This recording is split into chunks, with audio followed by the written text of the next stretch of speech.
Good morning students. આજે unit 1 એનું read 2 the wild saviour આપણે એક્સપ્લેન કરવા જઈ રહ્યા છીએ. સેવિયર શબ્દનો અર્થ થાય છે રક્ષક, રક્ષા કરનાર. ક્રાઇસ્ટ ઈસુ ખ્રિસ્ત માટે આ શબ્દ વપરાય છે કે એમ કહેવાય છે ક્રાઇસ્ટ જે હતા એ માનવ જાતના સેવિયર એટલે કે રક્ષક હતા.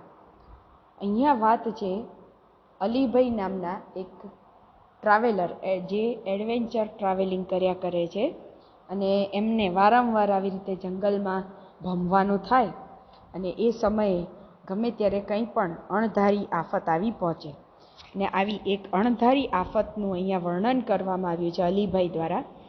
અને એ વખતે એ અણધારી આફતમાં લગભગ એ મૃત્યુ જ પામ્યા હોત, પરંતુ એક રક્ષક એમને મળી જાય છે, એમની રક્ષા કરનાર મળી જાય છે, જેના કારણે એ જીવિત પાછા ફરે છે. અને આ રક્ષા કરનાર કોઈ માણસ નહીં પણ એક પ્રાણીના કારણે એ બચે છે અને એટલે આ ટાઇટલ આપવામાં આવ્યું છે ધ વાઇલ્ડ સેવિયર એટલે કે જંગલી રક્ષક. એટલે આમ જોવા જઈએ તો ટાઇટલમાં વિરોધાભાસ છે. રક્ષક હોય એ ક્યારેય જંગલી ન હોય અને જંગલી હોય રક્ષક ન હોય. આમ છતાં આ પેરાડોક્સ સાથે, પેરાડોક્સ એટલે બે કોન્ટ્રાડિક્ટરી બાબતો જ્યારે એક સાથે મૂકવામાં આવી હોય ત્યારે એને પેરાડોક્સ કહેવાય, એટલે કે વિરોધાભાસી બાબતો. તો આ બે વિરોધાભાસી બાબતો દ્વારા એક સરસ ચમત્કૃત તમને સરપ્રાઈઝ કરી દે એવું ટાઇટલ અહીંયા આપવામાં આવ્યું છે. હવે જોઈએ કે કેવો ઇન્સિડન્ટ બને છે એમની સાથે. નીલમ છે એ આવે છે એકદમ દોડતી દોડતીને કહે છે અલીભાઈ આવ્યા, અલીભાઈ આવ્યા. અને બધા જ રામસિંગના ફેમિલી મેમ્બર્સ હતા એ બધા જ દોડી ગયા અને ત્યાં અલીભાઈ ઊભા છે. આપણે જરા ઝડપથી એક્સપ્લેનેશન કરવાનું છે એટલે હું અમુક વાક્યો ડિટેલમાં નહીં કરીએ, જે ઇમ્પોર્ટન્ટ વાક્યો છે એ ડિટેલમાં કરીશું. જેમ કે tall man with broad shoulders, red cheeks and nose and whitish complexion. Whitish શબ્દ આવ્યો વ્હીટ પરથી. વ્હીટ એટલે ઘઉં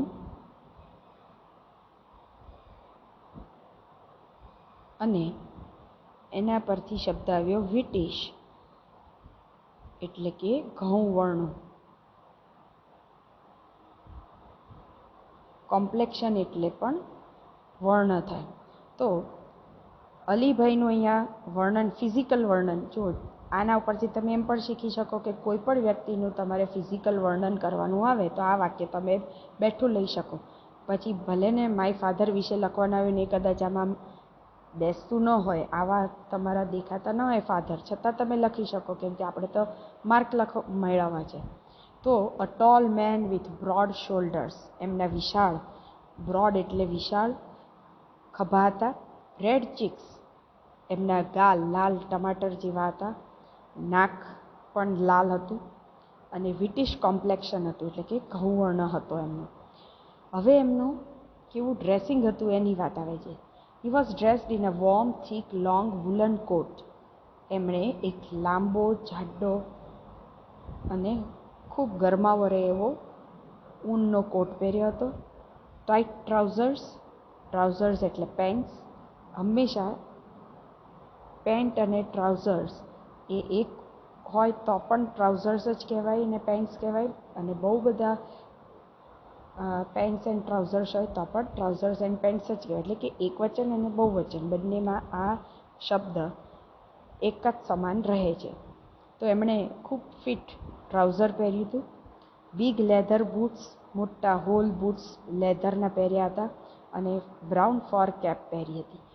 આ પ્રશ્ન વારંવાર પૂછાય છે કે અલીભાઈનું વર્ણન કરો, તો એમાં તમારે આ લખવું પડે. પછી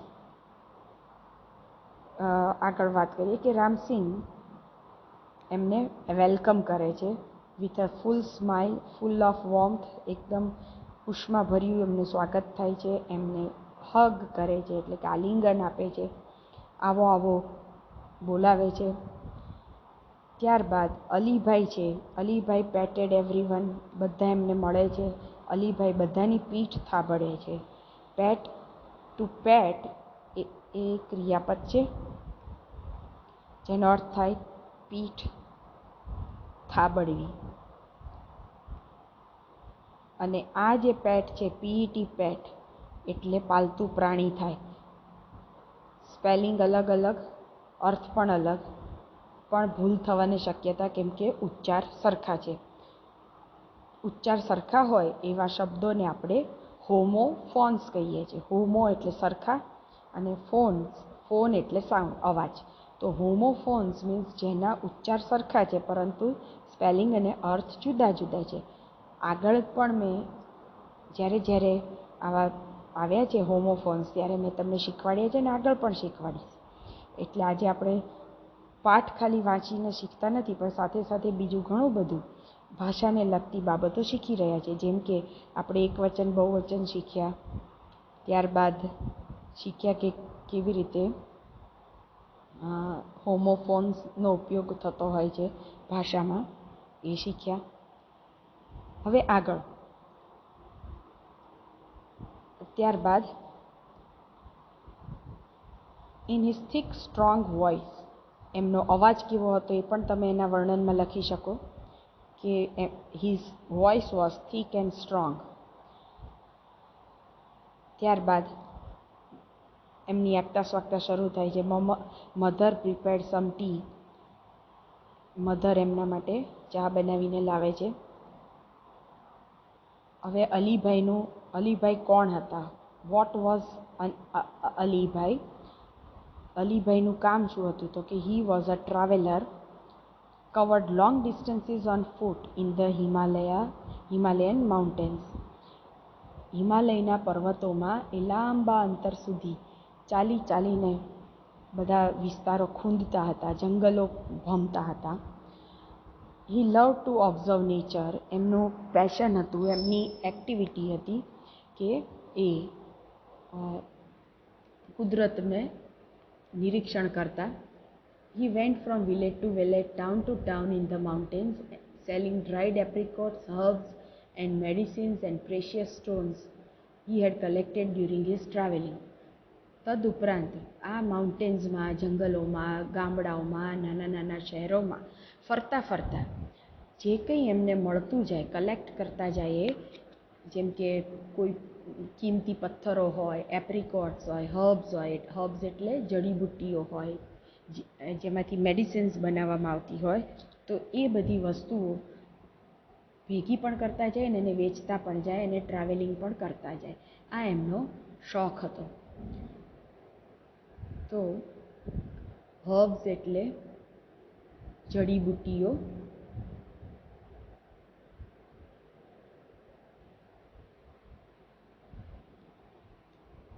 વગેરે વગેરે એ વેચતા હતા. ત્યારબાદ એક કેઝ્યુઅલ વાત થાય છે કે તમે ક્યાં હતા અત્યાર સુધી? Where have you been this time? Ramsingh પૂછે છે કે આટલો વખત તમે ક્યાં હતા? I went up the high mountains, up to the borders of India and Tibet. એ કહે છે કે હું અત્યારે ઇન્ડિયા અને તિબેટની વચ્ચે આવેલા ઊંચા પહાડોના પ્રદેશમાં ગયેલો હતો. Alone? Of course, I am use to it. જો યુઝ ટુનો ઉપયોગ આપણે ભવિષ્યમાં શીખવાનો છે. જે આદત આપણને હોય એના માટે આપણે યુઝ ટુ શબ્દ વાપરીએ. અલીભાઈ કહે છે કે I am use to it, કે મને આદત છે આવી રીતે એકલા ફરવાની. Well, I will stay here for a night. અને જે રીતે એ ફરતા જુદા જુદા ગામડાઓ, શહેરોમાંથી પસાર થાય અને ત્યાં પોતાના ઓળખીતા પાળખીતા લોકો સાથે એ રહેતા, એ રીતે આજે અહીંયા નીલમને ત્યાં રહેવા આવ્યા છે, રામસિંહને ત્યાં રહેવા આવ્યા છે. Tomorrow morning I shall leave, અને આવતીકાલે જતા રહેવાના છે. બધા આગ્રહ કરે છે કે no Alibhai, we won't let you go, અમે તમને નહીં જવા દઈએ. You have to tell us your hill stories. રામસિંહના ફેમિલીમાં એ વારંવાર વિઝિટ લેતા હશે એવું લાગે છે, કેમ કે એ કહે છે કે તમારે તમારી હિલ સ્ટોરીઝ એટલે કે તમે જે પર્વતોમાં ફરો છો એમાંથી કોઈ વાર્તાઓ કહેવી પડશે. Lot of ઇન્સિસ્ટન્સ. ઇન્સિસ્ટન્સ એટલે ફોર્સ, આગ્રહ. આગળ આપણે ઇન્સિસ્ટ શબ્દ આવી ગયો અરુણિમામાં પણ. ઇન્સિસ્ટ એટલે આગ્રહ કરવો, એના ઉપરથી આવ્યું ઇન્સિસ્ટન્સ એટલે કે આગ્રહ. ખૂબ આગ્રહ કર્યો એટલે એમણે 2 દિવસ રોકાવાનું નક્કી કર્યું. અને એ દિવસે મોડી રાત સુધી એ લોકો જાગ્યા અને એમની ઇન્ટરેસ્ટિંગ ટ્રાવેલ એક્સપિરિયન્સીસ સાંભળ્યા. એમણે વાર્તાની શરૂઆત કરી. It was almost a couple of hours to the nearest village. અહીંથી નજીકના જ એક ગામડામાં 2 કલાક પહેલાં જ આ બનાવ બન્યો. I was only a few miles away from the border of India and Tibet. India અને તિબેટની બોર્ડરથી હું માત્ર થોડાક જ માઇલ્સ દૂર હતો.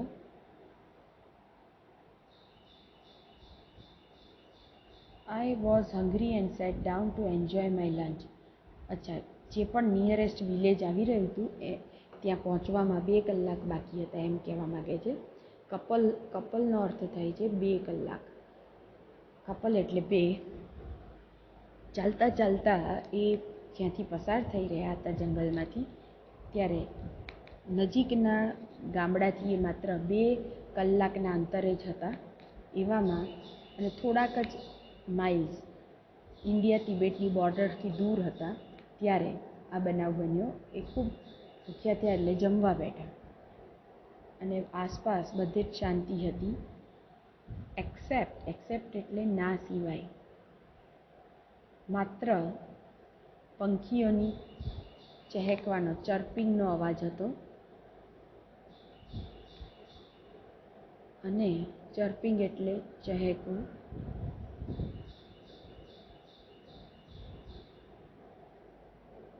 માત્ર પંખીઓનો ચહેકવાનો અવાજ હતો.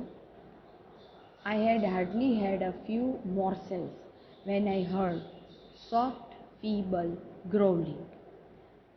હવે અહીંયા મોર્સેલનો અર્થ થાય કોળિયા. ભોજનના જે આપણે કોળિયા ભરીએ એને ઇંગ્લિશમાં મોર્સેલ્સ કહેવાય. એ જમવા બેઠા હતા ને હજુ તો થોડાક જ કોળિયા ભર્યા હતા ત્યાં તો એમને એક ધીમો એટલે કે ફીબલ અને સોફ્ટ, એકદમ ધીમો અને ફીબલ એટલે વીક,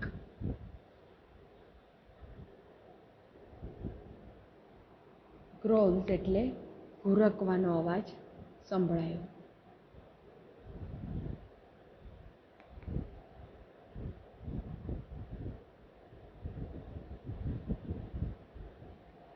આ ઘુરકવાનો અવાજ એમણે સાંભળ્યો.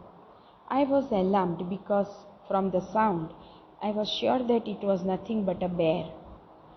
એમને સાઉન્ડ ઉપરથી ખ્યાલ આવી ગયો કે આ એક રીંછનો અવાજ હતો. એમણે ઝડપથી ટિફિન બોક્સ બંધ કરી દીધું ને એના પર એ સૂઈ ગયા. So that the smell of the food and my body were not carried by strong breeze to the monster. અહીંયા બેર માટે શબ્દ વાપરે છે મોન્સ્ટર એટલે જંગલી પ્રાણી. આમ પહેલા અર્થ એનો રાક્ષસ થતો હતો, પણ રાક્ષસો તો હવે રહ્યા નથી. રાક્ષસ જેવા માણસો અચૂક થઈ ગયા છે, એટલે એવા માણસો માટે હજુ પણ મોન્સ્ટર શબ્દ વપરાય છે. પરંતુ અહીંયા આ શબ્દ વપરાયો છે જંગલી પ્રાણી રીંછ માટે, કે એમણે તરત જ પોતાનું ટિફિન બોક્સ બંધ કરી દીધું, જમીન પર સૂઈ ગયા કે જેથી કરીને એમના ફૂડની સ્મેલ એટલે કે ખાવાની સ્મેલ કે બોડીની સ્મેલથી એ બોડીની સ્મેલ હવાથી એના સુધી ન પહોંચે. I took up my bamboo staff. વાંસનો જે લાંબો ડાંગ કહેવાય એને બાંબુ સ્ટાફ કહેવાય. With its pointed iron end. આ એક એવું હથિયાર છે કે જેમાં ઉપર લોખંડનો એકદમ ધારદાર પેલો રાખ્યો હોય છે કટકો, એટલે આમ જોવા જઈએ તો ભાલા જેવી વસ્તુ હોય છે. In my right hand and a big double edge knife in my left. એમણે તરત જ પોતાનું ખાવાનું પડતું મૂકી અને હથિયારો હાથ વગા કરી લીધા. એક હાથમાં બાંબુ સ્ટાફ લઈ લીધો અને બીજા હાથમાં ડબલ એજ્ડ, એટલે એજ એટલે ધાર, ચપ્પાની કે તલવારની જે ધાર હોય એને એજ કહેવાય. ઇવન પથારી કે બેન્ચની પણ ધારને એજ કહેવાય. તો અને આમાં કેવું ચપ્પુ છે? ડબલ એજ્ડ, બંને બાજુથી ધાર કાઢેલું ચપ્પુ એમણે પોતાના હાથમાં લઈ લીધું. Crawled carefully to the edge of mountain. જુઓ એજનો ઉપયોગ, એજ એટલે ધાર. પર્વતની કિનારી સુધી એ ક્રોવલિંગ કરીને એટલે કે જમીન પર સરકીને પહોંચ્યા. And look down into the deep narrow valley. અને ત્યાંથી પર્વતની ધાર પરથી એમણે નીચે ખીણ તરફ જોયું તો જોયું કે બે નાના સ્નો લેપર્ડ કબ્સ જે હતા એ ત્યાં સામેના માઉન્ટેન પર હતા. My eyes caught sight of two tiny snow leopard cubs on a small flat piece of land on the slope of the opposite mountain. સામેના માઉન્ટેનની સ્લોપ જે હોય એના પર બે નાના સ્નો લેપર્ડ્સ રમી રહ્યા હતા. Oh wow, what did they look like? asked નીલમ. કેવા લાગતા હતા? એ નીલમ પૂછે છે. They were beautiful. Their fluffy snow white furry coat matched perfectly with the snow. એમનો એ જે કબ્સ હતા એ બહુ સુંદર હતા, ખૂબ રૂંવાટીદાર હતા. ફ્લફી મીન્સ રૂંવાટીવાળા. અને એમનું જે સ્નો વ્હાઇટ ફર હતું એનો આખો એમના શરીર પર આખું લેયર હતું. કોટ એટલે અહીંયા અર્થ લેવાનું છે લેયર. પ્રાણીઓના શરીર ઉપર આવા ફરના લેયર્સ હોય છે, કોટ હોય છે, કોટિંગ હોય છે, જે પરફેક્ટલી બરફ સાથે મળી જતું હોય છે. હવે સ્નો લેપર્ડ હોય એટલે હંમેશા બરફમાં થતા પ્રાણીઓના ફર પણ બરફ જેવા કલરના વ્હાઈટ હોય છે. એટલે અહીંયા સ્નો લેપર્ડના બચ્ચા જે હતા એના પણ વ્હાઈટ કલરના ફરવાળા હતા. અને ત્યાર પછી પૂછે છે અર્જુન કે એ કબ શું કરતા હતા? They were playing. Each one crouched on the snow and rolled their lovely green eyes at each other. હવે બચ્ચા જ છે, રમત જ કરતા હતા, રમી રહ્યા હતા. ક્યારેક બરફમાં ક્રાઉચ કરે એટલે કે ગલોટિયા ખાય, એના ઉપર સરકે, અને ક્યારેક એકબીજા તરફ એમની ગ્રીન આંખોને ફેરવે. Then one would jump on the other. They would wrestle for a while, growling softly. અને એ રેસલિંગ પણ કરતા હતા. રેસલ એટલે કુસ્તી કરી. આ બચ્ચા પાછા એકબીજા સાથે કુસ્તી પણ કરી રહ્યા હતા અને ગ્રોવલિંગ કરી રહ્યા હતા, ધીમા ધીમા અવાજો કાઢી રહ્યા હતા. They would crouch again and wrestle again. Watching them was fun, but I was worried too because the mother leopard could not be seen anywhere.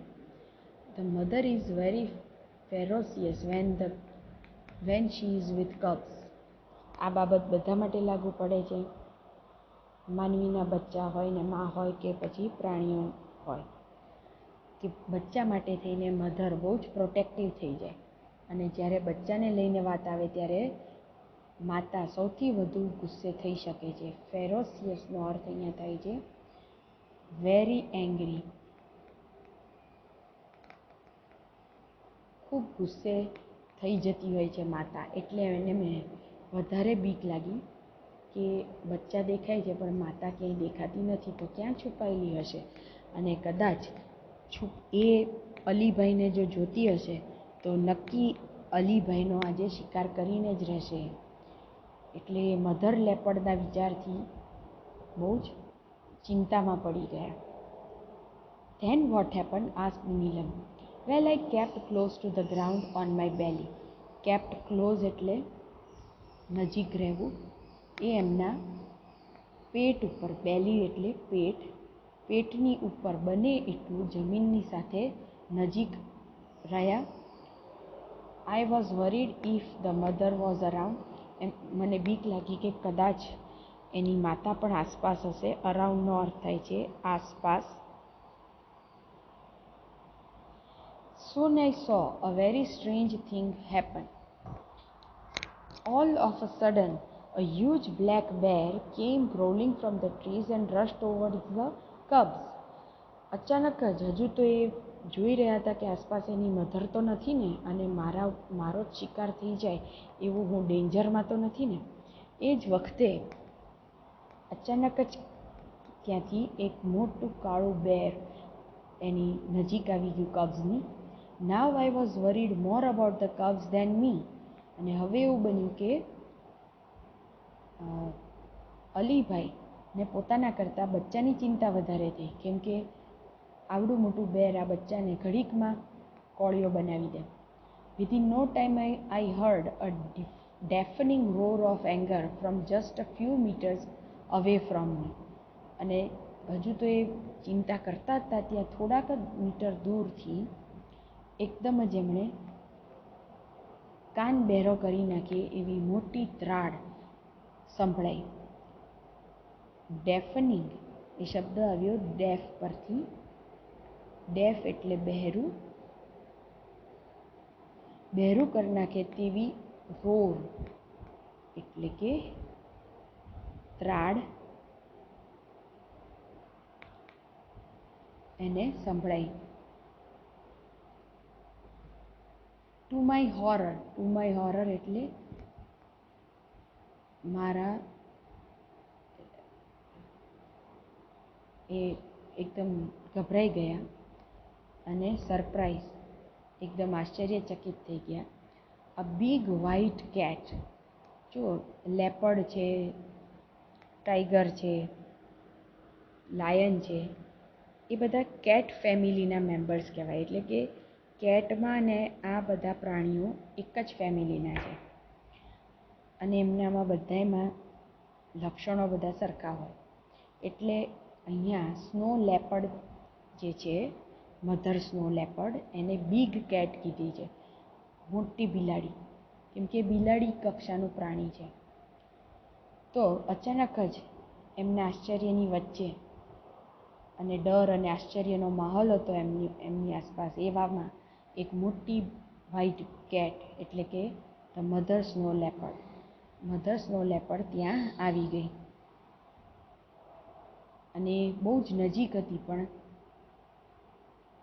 અલીભાઈને પકડે એ પહેલાં એણે જોયું કે પોતાના બચ્ચા ડેન્જરમાં છે, એટલે એ ત્યાં દોડી ગઈ. Gosh, how horrifying. Keep quiet, their mother said impatiently. બાળકો તો કહે છે કે કેટલું હોરિફાઈંગ છે આ, કેટલું બીક લાગે તેવું છે. ઇમ્પેશન્ટલી એ શબ્દ સમજીએ. પેશન્ટ એટલે તમે જાણો જ છો, પેશન્ટ એટલે દર્દી. દર્દીને સહન જ કરવાનું હોય, એટલે જેનામાં બહુ સહન શક્તિ હોય એને પેશન્ટ કહેવાય. એના ઉપરથી શબ્દ આવ્યો પેશન્સ એટલે કે સહનશીલતા.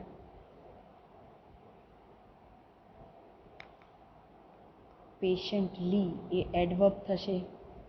પેશન્ટલી એટલે ધીરજથી, સહન કરીને, શાંતિથી, ધીરજપૂર્વક. વળી એનું ઓપોઝિટ થશે પેશન્ટલી એટલે ધીરજથી, તેનું ઓપોઝિટ થશે ઇમ્પેશન્ટલી, અધીરાઈપૂર્વક અથવા અધીરાઈથી. તો આ રીતે પેશન્ટલી એટલે ધીરજથી અને અધીરાઈથી, એમ બંને ઓપોઝિટ વર્ડ્સ અહીંયા આપણે શીખ્યા. તો એકદમ જ જે માતા હતી અધીરાઈથી બોલી રહી કે શાંત રહો. વોટ હેપન ધેન, પછી શું થયું? Thank God I was lucky for her eyes were fixed on her cubs. આ બેર એમની સાવ નજીક જ હતું, પણ એટલું સારું થયું કે હજુ એ અલીભાઈને જુએ અને એના પર અટેક કરવાનો વિચાર કરે એ પહેલાં જ એના બચ્ચાને પ્રોટેક્ટ કરવાનું આવી ગયું એના જવાબદારી, અને એની આંખો એના બચ્ચા પર ફિક્સ થયેલી હતી. એટલે she did not look up at me, અને મારા સામું એણે બિલકુલ જોયું પણ નહીં. And within moments the mother leopard leap down to the cubs to protect them. અને થોડી જ વારમાં, વિધિન મોમેન્ટ્સ એટલે થોડીક જ ક્ષણોમાં, મધર લેપર્ડે સીધો જ લીપ એટલે કૂદકો માર્યો પોતાના બચ્ચાને બચાવવા માટે. Springing up in the air. Spring શબ્દ, જે રીતે સ્પ્રિંગ ઉછળે એ રીતે ઉછળીને પ્રાણીઓ હુમલો કરતા હોય છે, એટલે અહીંયા કહ્યું છે કે springing up in the air she landed straight on the bear fiercely and fearlessly.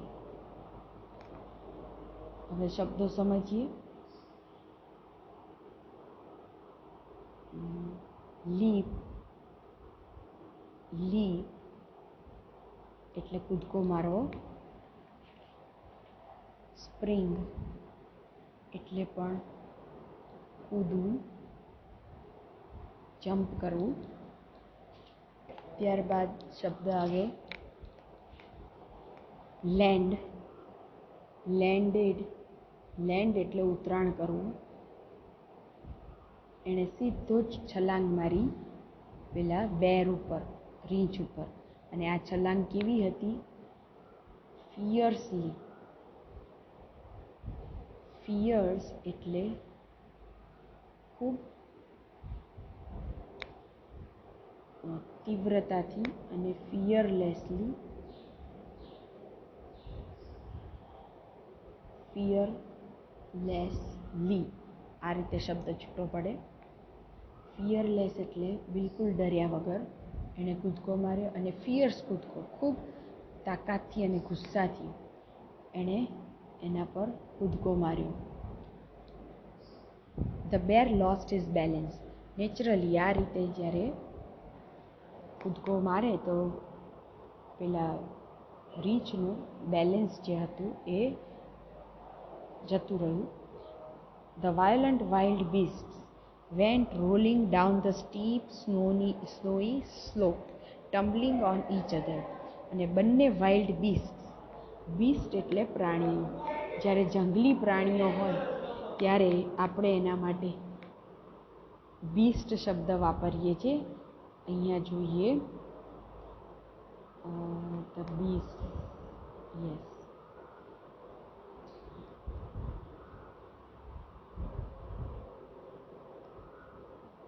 Beast એટલે જંગલી પ્રાણી.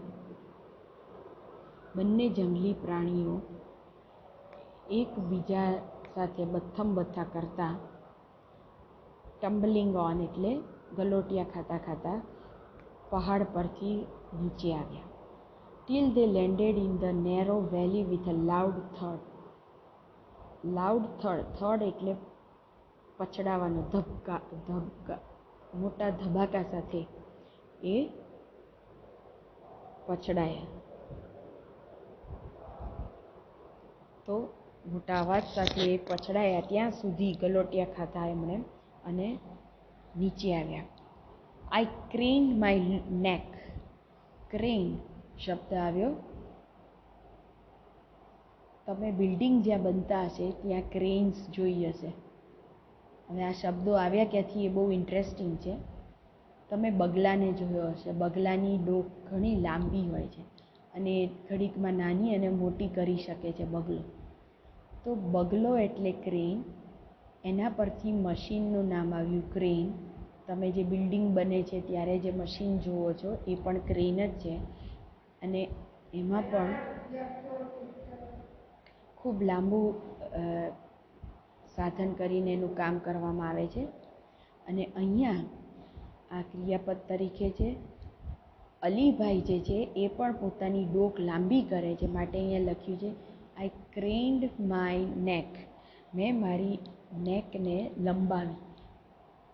સો did the two frightened cubs, અને બે જે ડરી ગયેલા કબ્સ હતા એણે પણ પોતાની ડોક લંબાવી, કેમકે એ બંને જણ તો રમવામાં મશગુલ હતા, અજાણ્યા હતા કે શું બની રહ્યું છે.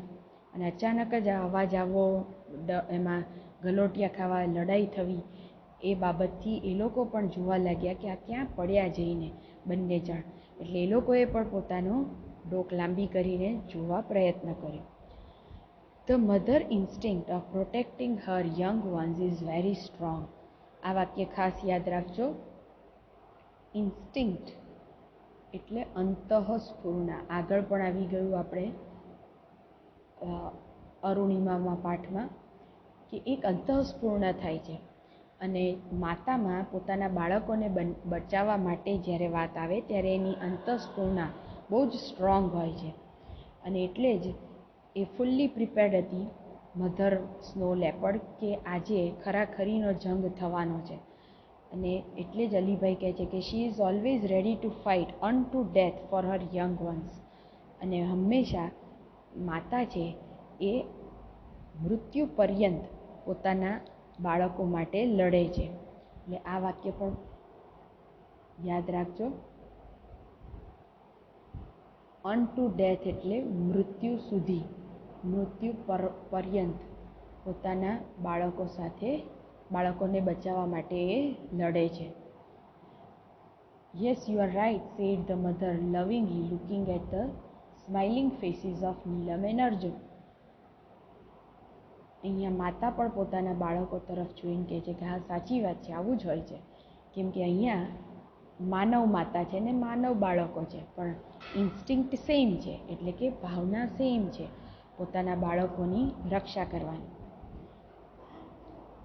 ત્યારબાદનો પેરેગ્રાફ જે છે એ આપણે હવે નેક્સ્ટ લેક્ચરમાં જોઈશું. આપણે એક્સપ્લેનેશન અહીં અટકાવીશું. અસ્તુ.